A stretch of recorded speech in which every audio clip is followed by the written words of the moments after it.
வணக்கம். நல்லா இருக்கீங்களா? ஒரு ஒரு நபர் இருக்கிறாரு, ஒரு பையன். அந்த பையனுக்கு எந்த டான்ஸை பார்த்தாலும் அழுதுகிட்டே பார்ப்பான். ஒரே அழுக. பொதுவாக பாட்டு கேட்டால் அழுவோம், இல்லை யாராவது சோக கதையை கேட்டால் அழுவோம். இந்த மாதிரி அழுதுகிட்டே இருக்கான்.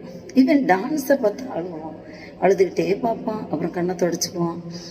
இதை ஒருத்தர் கவனிச்சுக்கிட்டே இருந்து அவன்கிட்ட கேட்டார், ஏப்பா நீ பொதுவாக பாட்டுக்கு அழுவாங்க, கஷ்டமாக அழுவாங்க, நீ என்னன்னா டான்ஸை பற்றி நீ அழுகிறியே, அப்படி என்ன உனக்கு இதில் ஆர்வம் அப்படின்னு. அப்போ அவன் சொல்கிறான், இந்த டான்ஸுக்கு பின்னாடி ஒரு பெரிய கதை இருக்குது. நான் ஸ்கூலில் சின்ன பிள்ளையாக இருக்கும்போது, நான் படிக்கும்போது எங்கள் ஸ்கூலில் மேக்ஸ் டீச்சர், அவங்க தான் எங்கள் கிளாஸ் டீச்சரு. அவங்க என்ன பண்ணாங்கன்னா, ஸ்கூல் ஆனுவல் டே வந்துச்சு. அப்போ ஆனுவல் டேக்கு டான்ஸ் ஆடுறவங்களாம் செலக்ட் பண்ணாங்க. 4 பேர் செலக்ட் பண்ணாங்க. அந்த 4 பேரில் நான் ஒரு ஆள். சரின்னு கூட்டிகிட்டு போய் அடுத்த நாள் லீவ் எல்லாம் வீட்டுக்கு வாங்க, வீட்டில் டான்ஸ் ப்ராக்டிஸ் பண்ணலாம் அப்படின்னு சொல்லி எல்லாரையும் வீட்டுக்கு கூட்டிகிட்டு போனாங்க. வரிசையாக 4 பேரையும் நிப்பாட்டி வச்சு டான்ஸ் சொல்லி கொடுத்தாங்க. 1 2 3 4 அப்படின்னு ஸ்டெப்பு சொல்லி கொடுக்குறாங்க. சொல்லிகிட்டே போடுங்க 1 2 3 4 அப்படின்னு.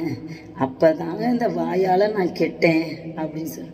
அப்போ என்ன வாயால் நீ கேட்ட, இதில் என்ன இருக்குது? 1 2 3 4 சொல்லி தானே டான்ஸ் ஆட சொன்னாங்க, இதில் என்ன நீ செஞ்ச, நீ என்ன சொன்ன அப்படின்னு சொல்லி கேட்கும்போது அந்த பையன் சொல்கிறான், இல்லை நான் டீச்சர்கிட்ட, என் வாய் சும்மா இருக்க மாட்டாமல் டீச்சர்கிட்ட சொன்னேன், இந்த 1 2 3 4 தான் ஸ்கூலில் சொல்லி தரீங்கல்ல, இப்போ டான்ஸை சொல்லி கொடுங்கன்னு சொன்னேன். அவ்வளோதான்.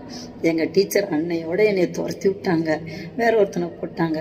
அன்னைக்கு ஆடின அந்த 4 பேரும் டான்ஸில் நல்ல பெரிய லெவலில் பெரிய சாதனையெல்லாம் சாதிச்சிட்டாங்க. ஆனால் நான் இன்னும் டான்ஸை பார்த்து அழுதுகிட்டு இருக்கேன், அதை நினச்சி தாங்க நான் அழுகுறேன்னு சொல்லி சொன்னார்.